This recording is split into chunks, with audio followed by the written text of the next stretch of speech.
This is Reframe, the podcast from the College of Education, Health and Society on the campus of Miami University in Oxford, Ohio. What do you know about building a robot? It's not a subject that most people would claim to know a lot about. And even despite the growing opportunities across many engineering and computer science-related fields today, there are still many barriers that prevent so many people, especially younger students who come from families or schools that lack proper resources, from learning about robotics and why that's now so important. But this is exactly what one former teacher is working very hard to change. When Katie Henry began her career teaching second grade in a local Ohio school district, she never dreamed it would lead her to where she is today. I never thought I would be working for a robotics company, ever. But soon, a company called Birdbrain Technologies would open that door. When I started teaching second grade in 2010, I thought I was going to do that for the rest of my life because I loved it. You couldn't have found a happier teacher on this entire planet than me. I gave everything I had to my classroom and to my students. And then life surprised me again, and something inside of me that I had never experienced before was growing, and I became hungry. I just became hungry in a way that I had never experienced, and I wanted to see if I could have a bigger impact in the world and reach more students and more teachers, because the stakes are high. The stakes are very high. We're talking about children. After graduating from Miami University, licensed as a K-5 teacher, a K-12 tech coach, and a K-9 principal, Henry served as an educator and a technology integrator for 6 years. And in that time, she was named as one of Miami's 18 of the last 9 honorees. And she got this recognition for leading teams that secured over $10,000 in grant funding to develop numerous science, technology, engineering, and math STEM-related school projects. She also received several STEM awards, including the Outstanding Technology Using Teacher of the Year Award and the Dayton Regional STEM Center's STEM Education School-Based Collaboration Awards. And all of this while also simultaneously developing a very popular after-school STEM program. But then, Katie Henry found a new opportunity, one that allowed her to merge both her love of teaching and her experience with holistic STEM programs. In 2016, she became the Professional Development Manager for Birdbrain Technologies, which strives to introduce robotics and computer science to all students, especially those who are still underrepresented in most STEM fields today. Birdbrain Technologies is about breaking stereotypes with who has access to robotics and who can so-called do robotics. That means children of all ages, of all backgrounds. That means girls, underrepresented students, resource-poor students, rural students, students of color.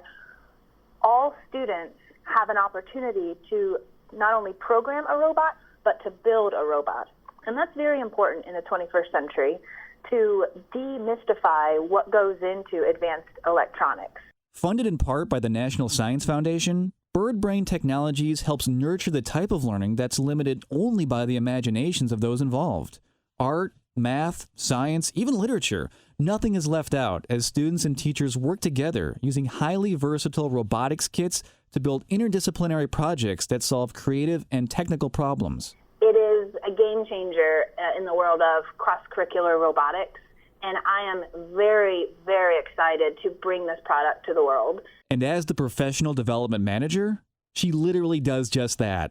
Her job involves traveling the world to lead workshops for the teachers in schools that hope to learn more about the transformative maker-based learning experiences that Birdbrain Technology provides. And so far, over 5,000 classrooms across 40 countries have already been introduced to robotics through hands-on lessons that cover anatomy, poetry, energy conservation, history, and much more. But even as Birdbrain Technology strives to promote equality and diversity and accessibility, much of its philosophy is also very much about digital literacy. We live in a society that is now increasingly influenced by digital tools, and technology, in one form or another, is a fixture in most modern classrooms.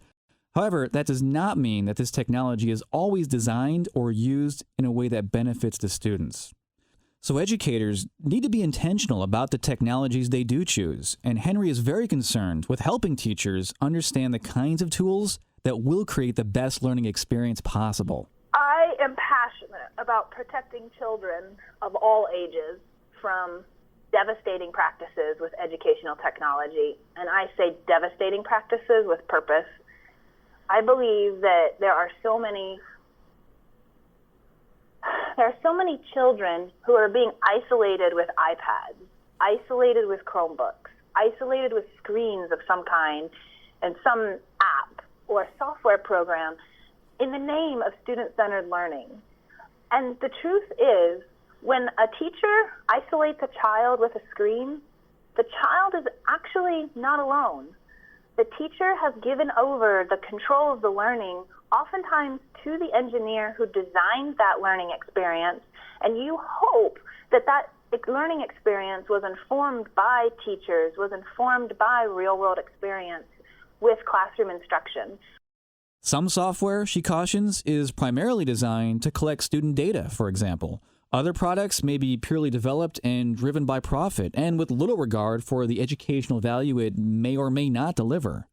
So when it comes to choosing the right technology or the best technology, what should teachers do? My two criteria I teach folks to look for: one, you want it to be research-based. Choose educational technology that's research-based. So teachers should ask a few questions first, such as, why was this product created in the first place? Does it align with my instructional goals? Is there research to support these outcomes?